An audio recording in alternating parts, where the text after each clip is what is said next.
Olá, querido! Olá, querida! Nós somos a família Lima em Portugal e estamos aqui hoje para falar de um assunto muito legal, né, Michele?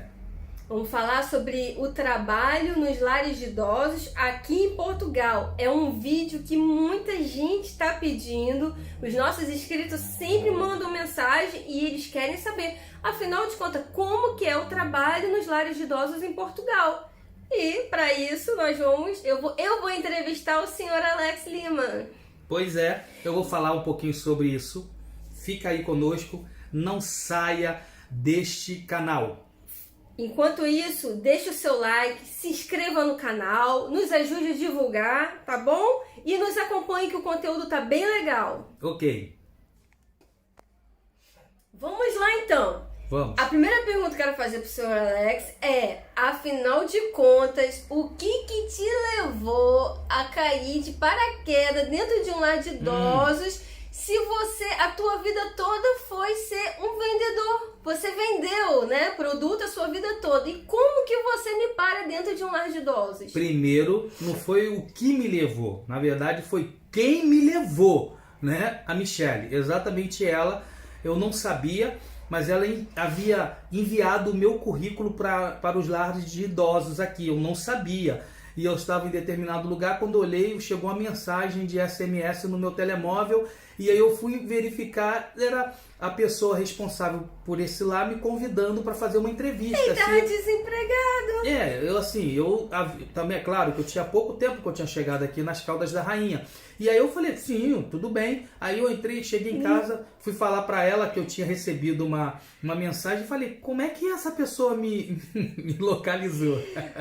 E engraçado que eu mandei o currículo e eu não falei nada pra ele. E depois assim, eu fiquei com medo. Eu falei, caramba, quando ele souber que eu mandei o currículo dele pra um lar de idosos, ele não vai gostar disso. Eu achei que ele não ia querer ir, que ele não ia gostar.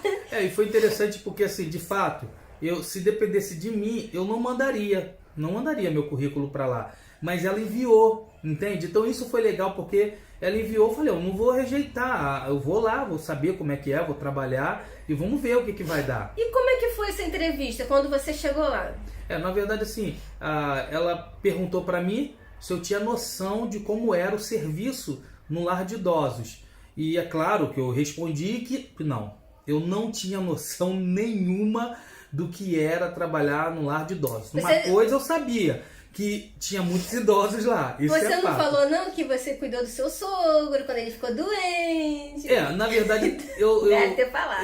Não. Na verdade, assim, eu não cheguei a falar que eu havia cuidado dele quando ele ficou doente no Brasil.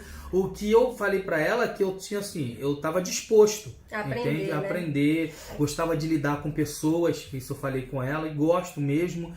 E então eles bateram muito na tecla, tipo, você quer mesmo a vaga, porque eles não queriam perder tempo, porque às vezes você perde tempo, você recebe a pessoa, passa toda a instrução, você passa todo tipo de serviço, e a pessoa às vezes até vai uma, duas vezes e não volta mais, né? E aí isso daí é ruim. É ruim porque a empresa perde tempo, perde, né, a própria pessoa. E eles já te prepararam para um serviço assim, né? Falaram assim, ó, vai ser assim, vai ser difícil, você vai lidar com higienização. A entrevista é comigo ou com você? Mas eu tô te ajudando, você não tá... Eu tenho que ajudar ele em tudo, viu? É verdade, então a gente é assim mesmo. Mas então, na verdade, o que eles me passaram era que eu de fato ia trabalhar com higienização, né, fazer todo esse trabalho, ia ter um contato maior com os idosos, cuidar deles, porque querendo ou não, ele falou, a gente tem aqui vários tipos de idosos, tem aquele que é autônomo, tem aquele que necessita de uma atenção, tem aquele que é acamado, então tinha todo tipo de idosos dentro das suas necessidades. E eu falei para eles, eu fui muito firme, uma coisa que eles gostaram de mim, que eu falei, olha, se eu ficar aqui, se for selecionado, uma coisa é certa, o contrato que a gente fizer eu vou cumpri-lo, né? Isso que não ia sair antes. Não ia sair antes, ia cumprir o contrato, né? E já estou no segundo. Então, Alex, e assim, uma curiosidade que muitas pessoas têm é como é que é a rotina de trabalho dentro do lar de idosos? Como que é o dia a dia? Como é que é esse trabalho? O que vocês fazem? Na verdade, assim, a rotina dentro de um lar de idosos ela é interessante por quê? Porque você já começa pela parte da manhã já fazendo a higienização nos idosos, né? Alguns tomam banhos no dia e outros são higienizados. Então assim, os idosos eles tomam dentro de um lar, eles tomam aí de 2 a 3 banhos por semana, exceto os que são autônomos. Mas esses que não tomam banho, eles são higienizados. E como é que funciona isso? A gente chega lá de manhã, já vai fazer a parte da higiene, a higiene íntima também, e aí depois nós os vestimos, colocamos a roupa neles, levantamos aqueles que já vão andando sozinhos, eles são levantados, né, penteamos os seus cabelos, enfim. E aqueles que precisam de cadeira de rodas, nós colocamos na cadeira de roda, levamos eles para tomar um pequeno almoço. Então já começa aí toda essa rotina, né, diária. A gente leva eles, então depois eles voltam para a sala de convívio, aonde eles vão assistir TV, né, tem outros que já vão ter outro tipo de atividade. Essa é uma dos trabalhos executados lá dentro da casa de idosos. Mas vocês fazem muito mais coisa, vocês cozinham, vocês lavam a roupa deles, passam, não é mesmo? Na verdade, assim, para a cozinha já existe já uma pessoa responsável para isso, né? Agora, assim, dentro do lar a gente não só cuida dos idosos. Dentro do lar nós também limpamos. Quando nós levantamos eles, nós fazemos as camas deles, precisam ser feitas, aquelas que estão com xixi, aquelas que estão sujas por alguma coisa, a gente remove tudo, tira e nós fazemos então... E vocês, na verdade, assim, vocês fazem toda a limpeza da casa, do ambiente. Não é apenas cuidar do idoso em si, mas eles cuidam de tudo em volta. As roupas também são levadas para a lavandaria, e lá se lava, depois nós descemos, são dobradas, algumas são engomadas. Então tem todo um trabalho, né, dentro do lar. E assim, Alex, muitas pessoas morrem de medo, falam, nossa, trabalho no lar de idoso é muito pesado, é difícil, não dá pra mim. Afinal, o trabalho é pesado, é difícil? Olha, Michele, eu vou falar uma coisa pra você que eu costumo dizer para as pessoas que às vezes me perguntam isso. O peso muitas das vezes está aqui, na cabeça. Porque se você for com a mente aberta, você for com o desejo de ser um participante da vida daquelas pessoas que estão lá, você já fica sem peso nenhum. Por quê? Porque a sua mente se abre, você não tem nojo deles, você não tem essa rejeição, pelo contrário, você percebe da necessidade que eles têm de ter você ali por perto para ajudá-los, para estar pegando eles, para estar levantando. Então assim, você tem que criar uma harmonia com eles. Então quando você chega lá, ele não se... É claro que o serviço ele não é tão leve assim. Às vezes a gente chega cansado e tudo, mas eu não uso essa palavra peso, porque acho que peso é um fardo que você carrega. Eu não carrego um fardo, eu trabalho no lar de idosos que eu gosto de trabalhar, eu tenho contato com eles, eu toco neles, eu vivo com eles, eu abraço eles, então para mim não tem peso nenhum. E assim, você acaba se apegando emocionalmente, porque assim, profissionalmente, né, todos os especialistas dizem que você tem que ter um certo limite, que você não pode se apegar às pessoas que você ali, né, você acaba se envolvendo, não pode, porque isso pode prejudicar o profissional. E você, se apega? Olha, sim, a gente se apega. É quase impossível você separar o profissional do emocional, uma linha muito fina, você conseguir fazer essa separação. Por quê? Porque essas pessoas fazem parte do seu cotidiano. Ela faz parte da sua vida, da sua rotina, entende? Então hoje eu não consigo tratar eles como profissional. Eu sou profissional lá para eles no executar da minha tarefa, né? Na higiene, no trato com eles, naquilo que precisa ser. Mas a gente usa de muito amor, de muito carinho com eles. E isso faz parte do nosso dia a dia. Não tem porquê. Se não tiver amor naquilo que você faz, pra mim não tem sentido. E assim, Alex, assim, ele se apega tanto emocionalmente que todo dia que ele chega, ele tem uma história. Eu conheço todos pelos nomes, eu não conheço pessoalmente, mas pelos nomes eu sei quem é cada um que ele fala. Hoje o fulano fez isso, hoje a ciclana fez isso, hoje, me deu um beijo. Então assim, todo dia ele tem uma história, né? É verdade. E assim, a gente a gente acaba criando laços, né? Os laços que a gente passa a criar eu não tenho interesse naquilo que eles têm.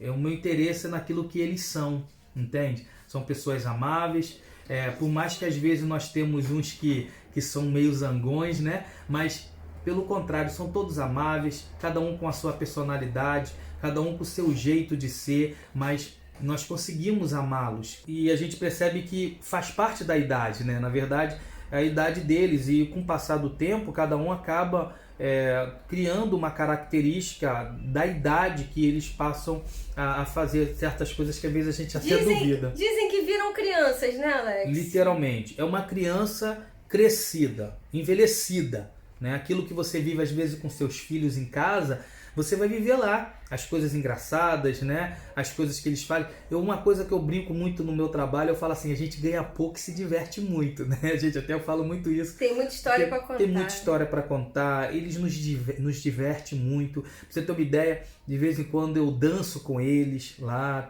Nós temos uma colaboradora também que é muito aflorada para esse lado de estar com eles. A gente bota música, a gente dança, a gente canta. E isso é muito legal.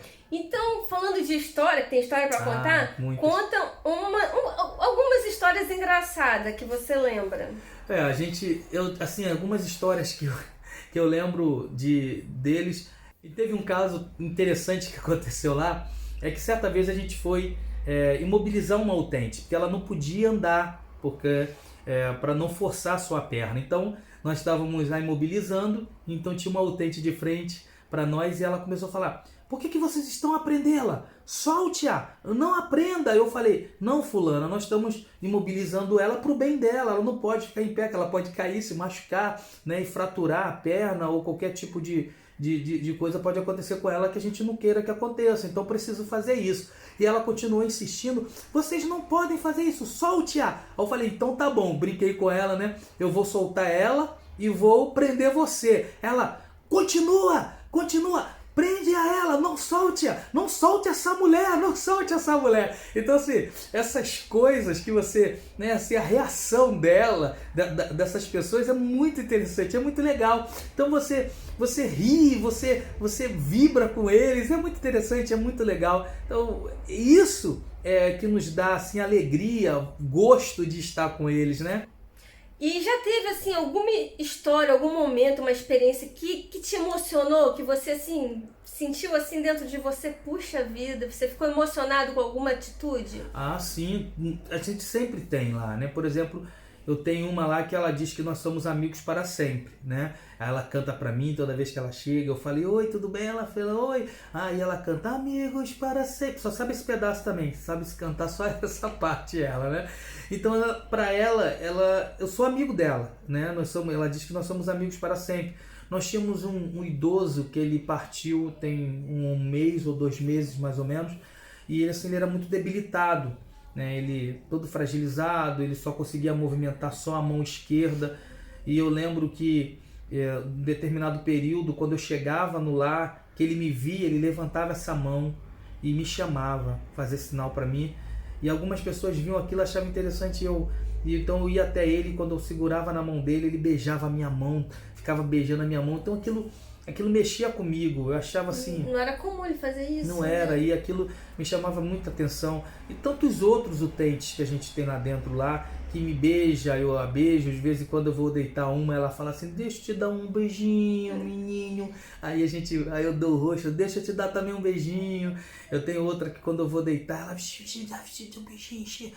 Aí eu chego perto, ela me dá um beijinho. Então é muito legal, né? O abraço, o segurar da mão, sabe? A gente transfere para eles assim, uma alegria. Eu tenho amor, eu tenho um lá que da outra vez ele falou pra mim assim, eu fiquei muito feliz. Ele falou: você cuida muito bem de mim. Eu fiquei assim feliz, eu falei: poxa, você acha essa profissão é uma profissão indigna? Eu falei: não é não, assim, eu tenho dignidade de ter essa profissão. Eu falei pra ele: não tô dizendo nisso, é porque assim, poxa, ficar cuidando eu falei: não, é com muito gosto, eu tenho prazer de fazer isso. E ele assim, feliz, sabe? Então são essas coisas são essas coisas que te motivam. Não é só o salário, né, Alex? Não é só o salário. O salário é só uma consequência, né? O salário é uma consequência porque muito mais o retorno que temos é o afeto, a alegria. Nós temos temos idosos lá que são autônomos, que têm muita consciência naquilo que falam e elogiam, ficam felizes. Quando eu lembro, quando eu estou no meu turno, já ouvi muitos falarem, pô, que bom que o turno, você que está no turno, eu tenho um senhor lá que quando ele me vê, ele é uma alegria, ele, ô senhor Alex, o senhor está aqui. Então, né, ele fica feliz, eu ando com ele, ele diz que eu sou o salvador dele, você é meu salvador. Então, porque eu ando com ele, o movimento com ele. Então, assim, são esses detalhes, essas coisas. Tem uma lá que eu chego, quando eu entro, eu falo, ei mãe, aí ela vai e fala, ô meu filho, hoje é dia de banho, ela tem alguma mulher para me dar banho? E eu digo, sou eu que vou te dar. Ela, então meu filho, vai, me despacha logo. Então são essas coisas assim que muito legal, muito legal. E teve um momento assim que você realmente assim ficou triste, aquele dia da tristeza? A perda, né? Eu acho que a pior coisa ali é a perda, porque a gente cria, como eu falei, a gente cria laços, afinidades. Esse senhor que eu comentei, ele tinha quase 100 anos, porque nós trabalhamos com pessoas ali que têm quase 100 anos. E assim, a gente viu o sofrimento dele. O viver para ele já era um pouco sofrido, não é porque ele estava lá, mas é a deficiência que ele teve, as atrofias que ele teve. Então, a gente tinha assim a gente sofria junto com ele. Quando ele faleceu assim, a gente sofreu também. Agora, recentemente, a gente perdeu umas 2 idosas que nós amávamos muito. Nós tínhamos um carinho muito grande e elas partiram assim de repente. Não estavam doentes. Literalmente, assim, elas foram chamadas. Deus recolheu. Deus recolheu elas. E assim, eu recebi a notícia dentro de casa, a Michelle lembra. Olha, acho que foi no domingo, eu fiquei muito, muito abalado. Eu fiquei muito triste, muito triste. Eu fiquei assim, poxa, eu tive com ela ontem, entende? Então isso mexeu muito comigo, porque uma das coisas que quando eu entrei no lar, que eu falei para a doutora Thelma, eu falei assim, olha, eu acho que para mim o pior aqui vai ser quando a gente perder alguém, que eu me apego muito com as pessoas. E para mim foi muito difícil mesmo a gente saber que aquela pessoa não está mais lá, entende? E é engraçado que ele é assim, ontem ele me mandou mensagem, estava trabalhando e no horário de repouso dele, né, de descanso, ele mandou mensagem falando, o fulano não tá bem, ele tá mal, e assim, a preocupação que ele fica, e ai meu Deus, não sei até quando que ele vai aguentar, e assim, e tá bem agora lá, não tá? Tá bem, mas assim, ele manda assim, mensagem, ele fica, sabe? E assim, eu admiro muito, porque o Alex, ele ama muito as pessoas, isso desde o Brasil, a vida dele sempre foi cuidar de pessoas, não assim, né, nesse sentido de cuidar fisicamente, mas ele sempre cuidou de pessoas. Eu faço então, com gosto. Ele, assim, eu acho que ele ama o que ele faz por causa disso, tá nele, né, a essência dele. Mas, Alex, uma perguntinha... Você como brasileiro, como que é esse negócio de ser brasileiro? Porque você cuida, é dos portugueses que você cuida, todos né? Portugueses. E eles te recebem bem como brasileiro? Como é que é isso?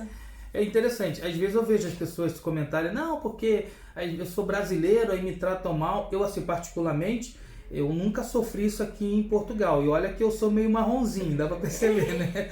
Eu tô meio muçulmano, meio africano, né? Mas assim, eu tô brincando. É morena. Estou a brincar, como diz aqui. Mas na verdade, assim, eu não sinto essa diferença. Incrível que pareça, eu não sinto. Na verdade, a gente vira até uma referência, né? É o brasileiro. E assim, na verdade, eu percebo que por eles serem portugueses e por eu ser um brasileiro, eles veem o carinho que eu tenho por eles. Eu não vejo. Nunca reparei nada deles assim diferente por eu ser brasileiro. Eu acho que o amor ele tá acima da nacionalidade, da etnia, entende? Não tem. Eu acho que poderia ser qualquer cidadão de qualquer país do mundo. O amor, a linguagem ele é universal, né? A linguagem do amor é universal. Do amor universal. E é uma grande verdade. E, Alex, assim, uma coisa que é importante a gente falar é que desde que surgiu essa doença no mundo inteiro, que a gente não pode falar o nome no canal, porque senão o YouTube, ele no nosso canal. Mas todo mundo sabe do que a gente está falando. E no lar onde Alex trabalha, não teve nada até agora, graças a Deus. E a doutora Thelma, que é ela que cuida dessa parte, e ela pega pesado com vocês? Nosso Deus, ela é assim, ela dorme acordada, né? Ou ela tá acordada, eu não sei o que a doutora faz, mas é o tempo todo em cima, ela não deixa, ela procura... Pra não contaminar os idosos. É uma cobrança mesmo, tem todo um regime, uma cobrança para podermos chegar, desinfectarmos o tempo todo dentro dos lares. Então, assim, ela pede muito cuidado externamente, porque a gente sabe, né, queridos, porque são pessoas de risco. Eles são o grupo de risco. Então, graças a Deus, nenhum caso, nem entre os nossos idosos, nem entre os colaboradores. Isso é muito legal. Se a gente pensar bem, a saúde deles depende dos colaboradores, porque quem leva isso são os colaboradores. Então, assim, realmente cada um tem que ter muita responsabilidade, e a doutora Thelma não dá mole pra eles, não. Parabéns. Assim, você percebe uma idoneidade nela e uma preocupação importantíssima, genuína de que ela tenta nos conscientizar. Não adianta ela falar o que a gente tem que fazer ou deixar de fazer, ela tenta nos conscientizar, sabe? De ter a responsabilidade dentro daquilo que a gente vive. Então eles falam, vocês têm eles aqui, e se acontecer algum problema com ele, vai acontecer com vocês. Então a gente abraçou essa ideia. Pra você ter uma ideia, nós durante 2 meses, desde março até 3 meses, nós ficamos fazendo o efeito espelho aqui em Portugal. Como é que era esse efeito espelho? Primeiro nós começamos a fazer 7 dias direto, trabalhando 12 horas. A gente trabalhava 12 horas durante 7 dias e ficávamos 7 dias em casa.